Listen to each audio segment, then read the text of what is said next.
A paz. Hoje eu quero falar com você sobre mais uma fortaleza, que é a fortaleza da inveja. Infelizmente, a inveja, ela é muito comum no nosso meio feminino. Não sei se você já prestou atenção, né, como nós mulheres, a gente acaba na frente das outras dizendo assim, elogiando, né? Ah, que lindo seu cabelo, que linda sua maquiagem, que linda sua roupa. Mas no fundo, a gente sempre vai desejar o que o outro tem, a gente sempre vai querer o que o outro tem, né? Infelizmente. E a inveja, ela faz com que a gente não consiga celebrar aquilo que Deus tem feito na nossa vida, porque a gente fica tão preocupado, né? Fica olhando tanto para a vida do outro, olhando tanto para o que o outro está fazendo, para o quanto o outro está crescendo, o quanto o outro está progredindo, o quanto Deus tem abençoado o outro, e a gente esquece de celebrar tudo que Deus tem feito na nossa vida, né? E no dicionário diz que a palavra inveja é um sentimento de inferioridade e desgosto diante da felicidade do outro. É um sentimento de cobiça da riqueza, do brilho e da prosperidade alheia.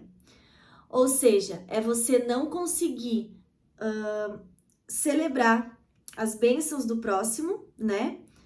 E também não conseguir celebrar as bênçãos que Deus tem derramado na sua vida. E também você desejar, né, tudo que o outro tem, achar que tudo que o outro tem é sempre melhor. É como aquela história, né? A grama do vizinho é sempre mais verde.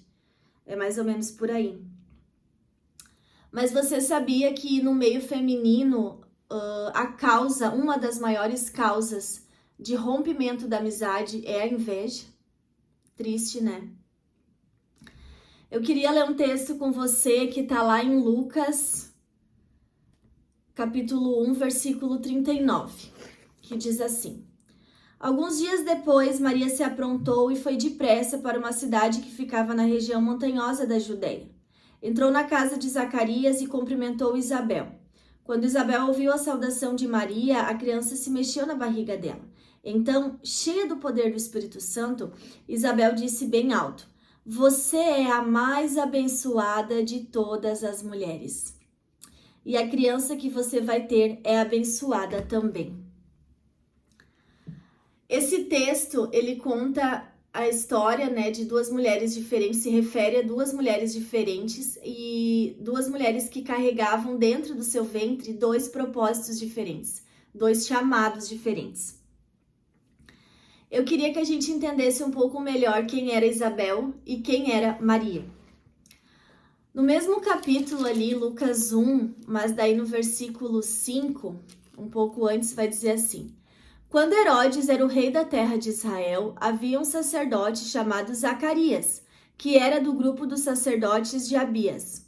A esposa dele se chamava Isabel e também era de uma família de sacerdote.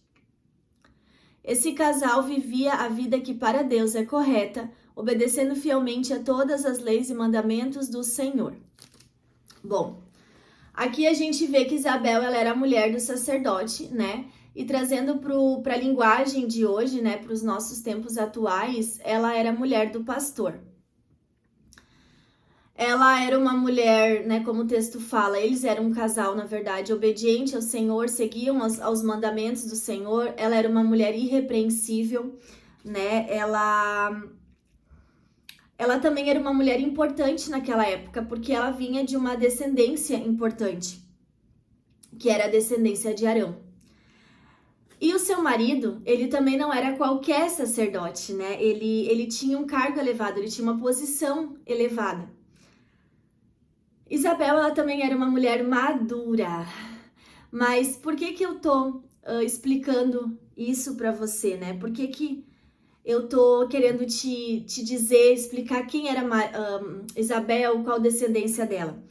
Porque, vamos dizer assim, aos nossos olhos humanos, né? Na nossa perspectiva humana, Isabel, ela era a mulher mais indicada para gerar o Filho de Deus. mas ela não estava gerando o Filho de Deus. Ela estava gerando em seu ventre João Batista, que era um profeta, né? E no verso 27, também de Lucas 1, vai dizer assim: o anjo levava uma mensagem para uma virgem que tinha casamento contratado com um homem chamado José, descendente do rei Davi. Ela se chamava Maria. Aqui a gente vê que não fala muito sobre Maria, né? Mas diz que ela tinha um casamento contratado com José e que José era descendente de Davi. E Maria foi escolhida para gerar o Filho de Deus, né? Para gerar o Salvador, o nosso Salvador. Então, como eu disse antes, aos nossos olhos, Maria seria uma improvável, né? Isabel seria a mais provável para gerar, mas era Maria que tinha sido escolhida pelo fato de que, pelo seu noivado, né, através da vida do seu noivo, de José, que era descendente de Davi, ela estava gerando o nosso Salvador. Ela foi agraciada por Deus, né? Deus, ele achou graça em Maria. E se a gente for comparar, né, porque a gente tem essa mania de sempre comparar, né? Se formos comparar essas duas mulheres, Isabel, com certeza, ela era mais preparada, ela era mais qualificada, né, para gerar o nosso Salvador, mas ela estava gerando João Batista. E Maria é quem estava gerando o nosso Salvador. Bem, talvez nós também estamos gerando algo menor do que a outra, né, do que uma nossa amiga. Talvez nós também estejamos gerando algo menor aos nossos olhos, né? Mas talvez também Deus nos deu algo menor, né? A gente talvez fica pensando que a outra sempre recebeu algo maior. Mas isso também não significa que nós somos menores do que a outra, né? E Isabel, ela foi essencial para o cumprimento da promessa na vida de Maria, né? Porque João Batista, seu filho, ele veio abrir o caminho, né, para o ministério de Jesus aqui na Terra. Então, quero deixar isso claro para você. Você não é menor que a outra, né? O seu propósito não é menor que o da outra. Eu quero que você entenda hoje é que o seu propósito talvez seja essencial para o cumprimento do propósito da outra. E sabe, Isabel, ela sabia que ela tinha mais preparo, né, para gerar em seu ventre o Salvador do mundo. Mas mesmo sabendo disso, Isabel, ela não invejou Maria. E isso fica claro, né, no texto a gente vê que ela diz assim, né, para Maria: então, cheia do poder do Espírito Santo, Isabel disse bem alto: você é a mais abençoada de todas as mulheres, né? Então, ela não invejou o fruto que estava no ventre de Maria. Pelo contrário, ela celebrou a conquista dela, né? O que estava sendo gerado no ventre dela, e celebrou também o que estava sendo gerado no ventre de Maria. Lá em Provérbios 14:30 diz assim: a paz de espírito dá saúde ao corpo, mas a inveja destrói como câncer. E também lá em Gálatas 5:26 diz assim: nós não devemos ser orgulhosos, nem provocar ninguém, e nem ter inveja dos outros. Então a Bíblia, ela tá cheia de versículos, né, de histórias que nos mostram que não vale a pena a gente ter inveja dos outros. A inveja, ela nos faz só mal, não faz bem nenhum. E de acordo com o mundo, né, o melhor lugar pra gente estar é sempre na frente dos outros, né? De acordo com o mundo, o melhor lugar pra gente estar é sempre conquistando mais que os outros, ganhando mais que os outros, né? Conseguindo mais que os outros. E isso também além de acontecer no mundo, também acontece dentro da igreja, né? Quantas vezes a gente já viu pessoas que saíram de alguma igreja porque acharam que mereciam estar num cargo que a outra pessoa recebeu, né? E não é errado a gente dar o nosso melhor, não é errado a gente querer sonhar, né? Querer ser abençoada, não é errado. A gente tem que ter esse desejo, né? Com a ajuda do Senhor, de querer progredir na vida, né? Como se diz, de crescer na vida. Mas a promoção, ela vem do Senhor. A promoção, ela não vem dos homens. E quando Deus ele nos promove, é para a glória dele e não é para nossa própria glória, né? Muitas pessoas, elas não têm sido abençoadas porque Deus conhece o coração. Deus sabe que talvez, se ele promover aquela pessoa, ela vai, né, dar glória para ela mesma. E a glória tem que ser para o Senhor. O ciúme, a inveja e a comparação com os outros é infantil. E sabe, quando eu tava lendo isso, o Espírito Santo, ele me trouxe à memória algo que aconteceu recente aqui em casa, essa semana mesmo.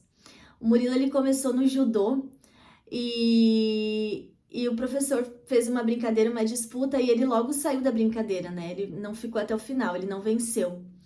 E aí ele chorou muito, ele se revoltou, ele disse, mãe, não quero mais ir pro judô. E aí eu disse, filho, o importante é competir, né? O importante é se divertir. Às vezes você vai ganhar, às vezes você vai perder.